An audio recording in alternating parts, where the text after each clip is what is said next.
Imagine a world amongst the stars. Sky captains, get on the goddamn ground now. But I have B-roll footage of my bike ride. I don't give a damn about your quirky intro. The code is mine. No, I have a wife.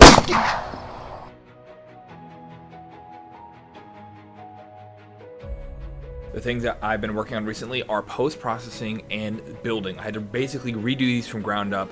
Last time, I had this sort of like green screen effect. You look through this window and you'd be able to see that it was just pure green out here. That is no longer the case. Let me show you how this green screen effect used to work.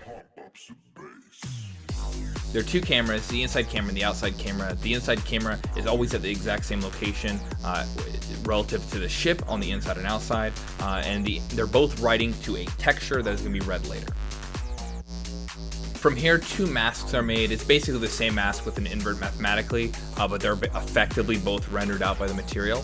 And so it takes basically where does all the green, remove it from the scene, and then find out everywhere that was not green on that first mask, and then make a second mask so we know where to place the player in and then not render that. Then lastly, they're combined, written to a separate material that is going to be rendered in front of a third camera, which is actually what the player truly sees in the end. So the effects of this, I mean, three cameras, duplicate layering here, that's kind of brutal. For my new green screen effect, what I have is this black sphere that goes around the player's ship.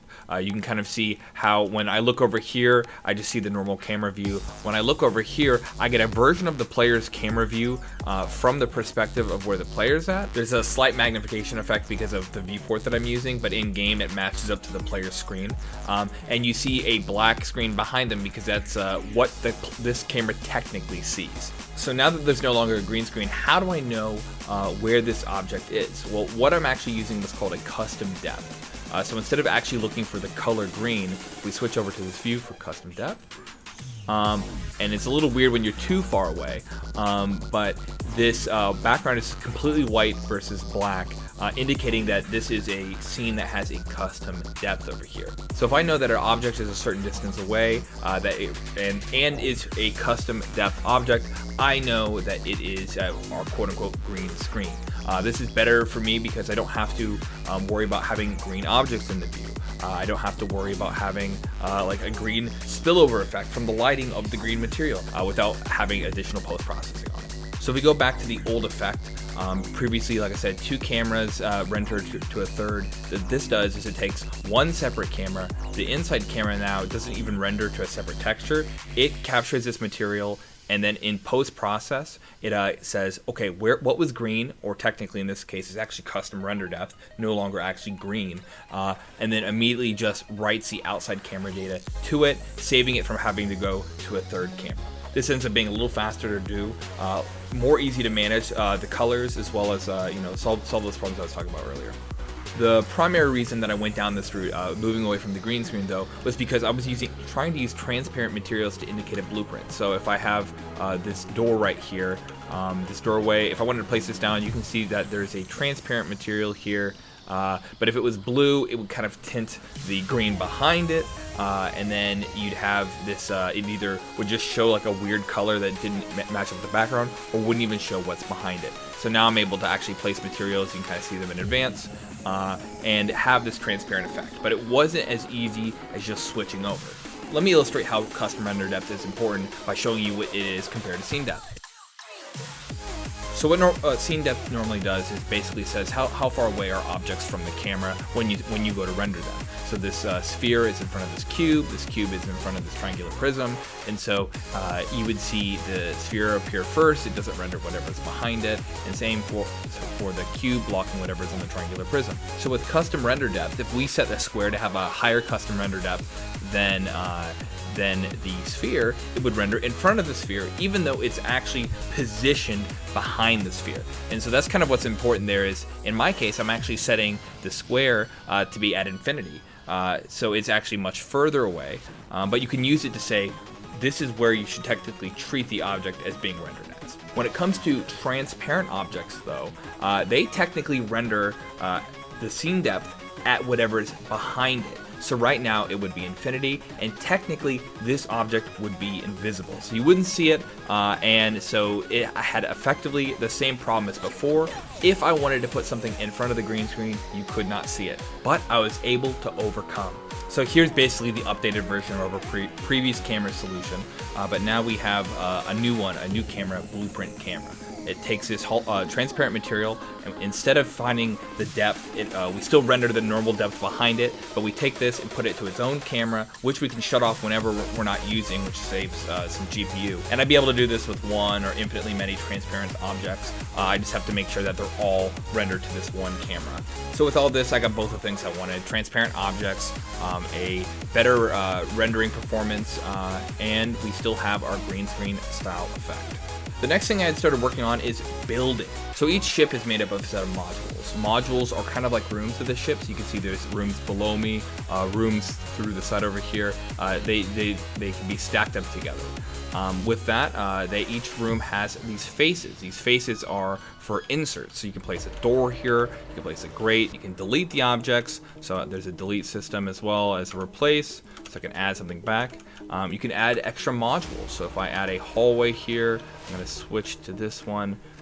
And you're able to extend the ship, and it kind of fills in the spots of the ship that you didn't specify. So like right here was an open doorway connected to it, but it filled in a door and some a flooring, a ceiling, and some walls as it goes to build out the ship more.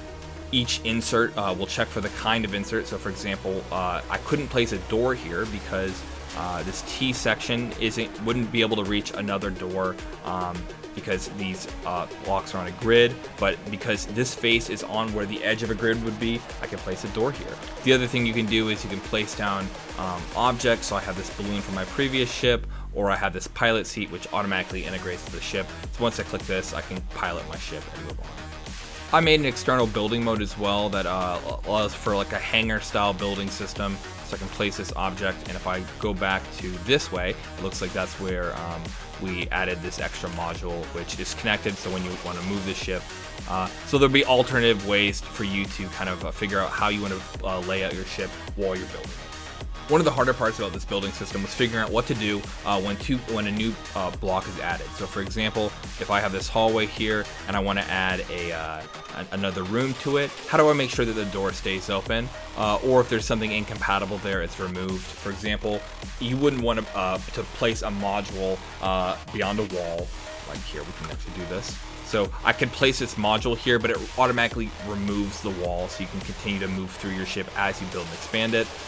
Right now, you see this layer is kind of thin here. I can add a grate. You're able to add that, and then once I go up and build a module above it, the grate moves up so that way it's flush with the floor on the room above it.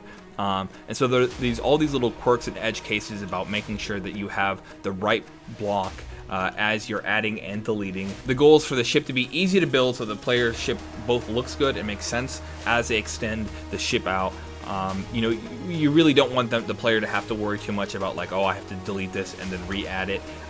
The grate, although right now it looks like it fits in one or the other, it automatically moves always to the right slot. I probably can even make this look better by always just forcing it up if there's a ship above it. So there's lots of little edge cases that I'll probably be working on as I continue out this prototype. A lot of the time spent on this was actually just figuring out the edge cases, as well as reducing cognitive complexity as I was trying to like build this out. So now when I'm going to build another module in the next room over, that uses the same mechanics as if I were to just place this chair here. So the pieces are reusable, it's easy to understand, and I'm able to add new kinds of, maybe there's a wall-based objects or exterior-based objects.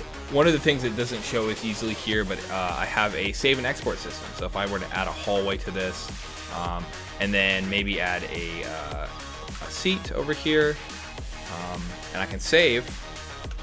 And then when the player reloads into the system, they see the ship, they see the module, they see the seat, and it keeps extending, so I'm able to build out ships and test things as I go along here. One of the other cool things is I have a modeler who reached out to me, and they started building a door. And so we have the beginning of revamping the assets so they don't look like just developer assets. So they created this. It's a low poly style with more of like a sci-fi aesthetic. And so we're beginning to figure out what do different parts look like, what is the overall theme, how can we build a pipeline to import and export, have them test objects within the rest of my system, as well as how do I make sure that things scale to new kinds of additions that we add. So for example, this door frame is slightly wider than my normal insert. So can I make my modules all work with that? So having my system be robust and scalable to accept different kinds of doors, different kinds of inserts. So maybe there's a double wide or a triple wide. So rooms can be all these different sizes added together. So trying to make sure that the system is flexible as possible, so that way we can just build a ton of assets and make sure that this expands pretty well. And lastly, what is next? So my plan after this is to work on the combat system. I'm thinking that like right now you can shoot out here. If I shoot at this ship, it's out all the way out in the void and it just kind of goes through the ship because it's a sphere and this is just a projection of a drawing in 3D. So what I actually need is objects to teleport to different spaces, the player to be able to jump and land on another space. Right now they just kind of fall through the world and teleport because it's all like I said, a holographic projection. And then from there they need to be able to just have normal fighting. So I want boarding, I want ship-to-ship combat, and I want the player to be able to interact with the systems inside the ship to affect the systems on the outside of the enemy ship. So should be pretty cool, lots to work on, and I will see you in the next one, whenever that may be. Peace.